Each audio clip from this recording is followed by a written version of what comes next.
Friends, మహాభారతంలోని భీముడు చాలా బలవంతుడని మనకు తెలుసు. కానీ భీముడు పుట్టుకతోనే బలవంతుడు కాదు. మరి ఏ సందర్భం భీముడిని బలంగా మార్చింది? భీముడు బాల్యం నుంచి వారి మిత్రుల కంటే చాలా బలంగా ఉండేవాడు. ఇది చూసిన దుర్యోధనుడికి భీముడిపై కోపం వచ్చేది.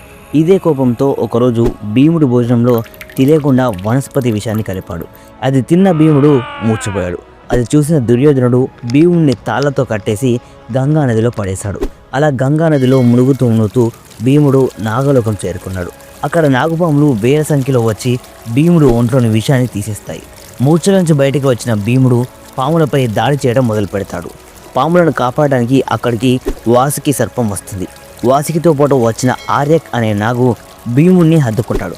కానీ ఎందుకంటే ఆర్యక్ భీముడు తల్లి అయిన కుంతిమాతకి తాత వరుస అవుతాడు. ఇది అంతా తెలుసుకున్న వాసుకి సంతోషపడింది. భీముడికి ధనాన్ని ఇచ్చి సంతోషపెట్టాలనుకుంది. కానీ ఆర్యక్ భీముడిని చూస్తూ భీముడికి ధనంలో ఏమాత్రం తక్కువ లేదు. కానీ నాగలోకానికి చెందిన శక్తిని ఇచ్చే పాత్రలోని పదార్థాన్ని తాగడానికి అనుమతి ఇవ్వమని కోరుతాడు.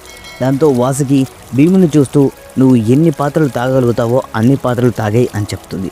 అయితే ఇందులోని ఒక్క పాత్ర తాగితే 1000 ఏనుగుల బలం వస్తుంది. భీముడు 10 పాత్రలను ఆగకుండా తాగేశాడు. అందుకే భీముడికి 10,000 ఏనుగుల బలం ఉంటుంది. ఈ కథ మీకు ఇంతకుముందుగా తెలుసా? ఇలాంటి ఎన్నో ఇన్ఫర్మేటివ్ వీడియోస్ కోసం మా ఛానల్ని సబ్స్క్రైబ్ చేసుకోండి.